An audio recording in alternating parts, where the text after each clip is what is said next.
Hello Capricorn, Sun, Moon, Rising, and Venus signs. Kamusta kayo? Sana po nasa mabuti kayong kalagayan. Welcome back po sa Star Tarot. Kung bago kayo rito, welcome din kayo. Thank you sa inyong support. I truly appreciate it. God bless you all. Pauna mensahe ni Capricorn for the week, I do the work. Capricorn, ito yung panawagan sa inyo sa ngayon. Ano? So siguro kasi meron kayong mga ideas, meron kayong mga plano, pero nakaset din naman sa isip ninyo yung mga intentions ninyo, but maybe you are not doing the work, maybe you are not taking action, no? Kaya ang imbitasyon sa inyo dito, do the work, no? Kung gusto ninyong ma-achieve, kung ano yung gusto ninyong ma-achieve, kung gusto ninyong marating ang mga pangarap ninyo, ang goals ninyo, then you really have to put effort on it, no? You have to do the work. We have harmony and resolution. Yan. So, maybe meron din kayong hindi pagkakaintindihan with another person. Ano? Maaaring meron kayong disagreement with someone. At for quite some time siguro, yung hindi kayo magkabate, hindi kayo nag-uusap, maaaring may gap, no?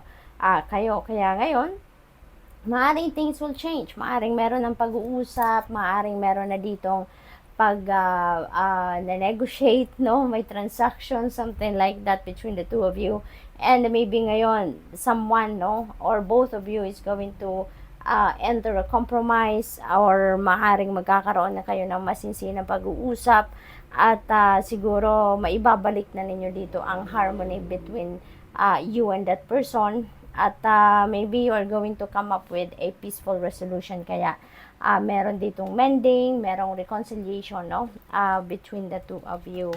We have angelic protection. Ayan, you really have nothing to worry about. You really have nothing to fear, no? Kasi si angelic protection na to, it's Archangel Michael na napipick up ko dito, that is surrounding his blue sapphire sword of light, at binabalot kanya ng kanyang protective light, no, para lagi kang protektado, lagi kang safe, lagi kang malayo sa kung ano man ang negativity, no, yung ganon. So this is really a beautiful message for you, no, na meron kang angelic protection, no, meron kang gabay, meron kang protection, safe ka lagi, kaya wala kang dapat na ipag-alala because you have spiritual guide, no?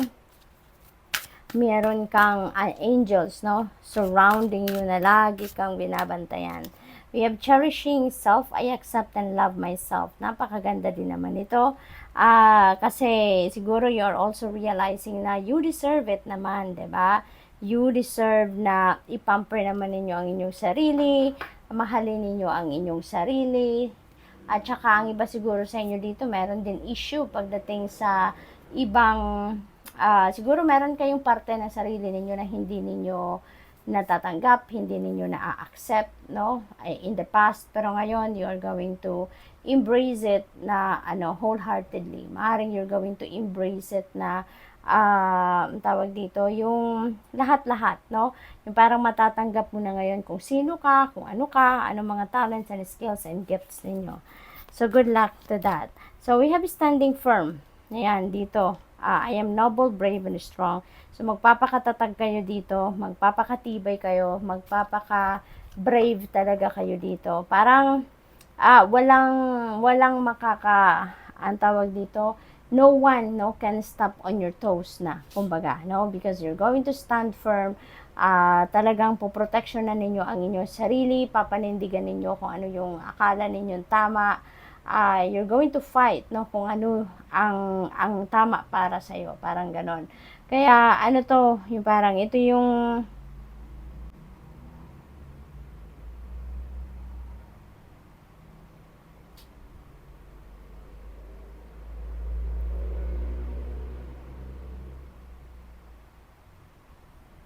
panahon din na parang wala nang makakapag-ano sa inyo, wala nang makakapag sabi kung ano ang dapat ninyong gawin. Parang hindi ka na madidiktahan ng iba. Yun din ang napipick up ko dito. Trusting your intuition, my life is truly guided. Yan, tulad na sinabi ko kanina, no, na you are divinely guided. You are spiritually guided. protected and guarded. Kaya napakaganda nito na lagi kang ginagabayan ng Divine Universe. Ang mahalaga lang dito din na magiging parte ninyo, Capricorn, is for you to listen and follow what your intuition is telling you. Okay?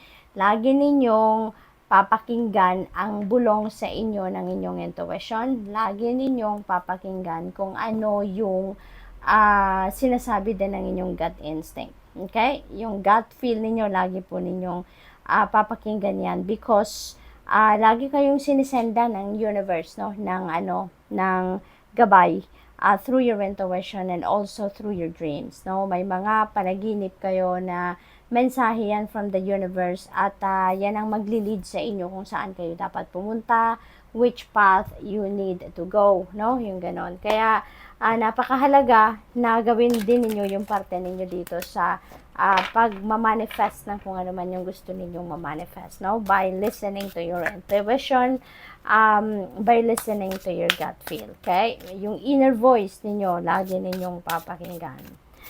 We have 4 of Raphael. Ayan. So, look for the magic in life. Ayan. Posible ng iba sa inyo dito, siguro nanggagaling sa sitwasyon na may disappointed kayo, frustrated kayo about something or about someone. At ngayon, parang nanghihinayang kayo. Maaring marami kayong ifs and buts, no, sa isip ninyo na, what if ginawa kong ganon? What if ito na lang yung path na pinili ko? Diba? Siguro may mga ganon sa isip ninyo sa ngayon. At kaya kayo may konting pag-aalala, may konting may konting boredom, yung parang nawawala ng gana, something like that, no?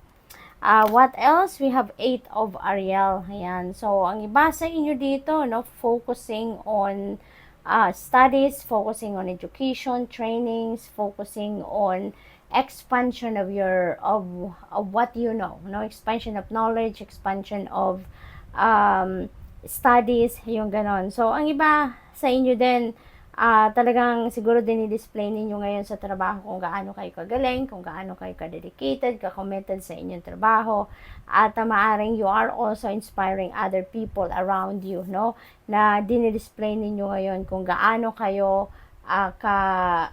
ka-devoted sa inyong mga ginagawa. Kaya napakaganda itong pagsisikap ninyo, magbubunga ito ng maganda. Magkakaroon ito ng magandang resulta to the extent na maaaring mabigyan kayo dito ng reward, ng merit, ng recognition, ng promotion, ng pay raise, yung mga ganon klase, no? Yun ang magiging balik sa inyo ng inyong kasipagan, dedikasyon at commitment niyo sa inyong mga trabaho. 7 of Michael. Ayan. So, maybe ang iba sa inyo din dito, no, merong different path na nagbubukas para sa inyo sa ngayon. Maaring maraming options, no, ang nandiyan dyan at siguro may mga partnerships, merong mga collaboration, meron ding mga pagkakataon na you're going to work solo, yung mga ganun. So, siguro nalilito ang iba sa inyo sa ngayon, which path you are taking, which path you are going to take advantage, no? Sa ngayon. Kasi, maaaring sanay kayo sa pagtatrabaho ng solo, maaaring ang iba sa inyo sanay ng kayo lahat, kayo yung dumidiskarte, opinion ninyo, idea ninyo, kayo lahat, no? So, maybe sanay kayo sa ganun. But, maybe there are opportunities ngayon na nagbubukas para sa inyo for you to work with other people, for you to team up with other people, and maybe nalilito kayo ngayon kung alin ang best para sa inyo. So, in that case, allow your intuition to be your guide, Capricorn, because as I said earlier, diba, na lagi kayong ginagabayan ng Divine Universe kung saan kayo dapat pumunta, ano ang dapat ninyong gawin. So, you really need to focus on the divine guidance, no, na pumapasok sa inyo through your intuition, okay? So, good luck, and that's all I have for you for the week. Thank you for watching. Love and light. Namaste.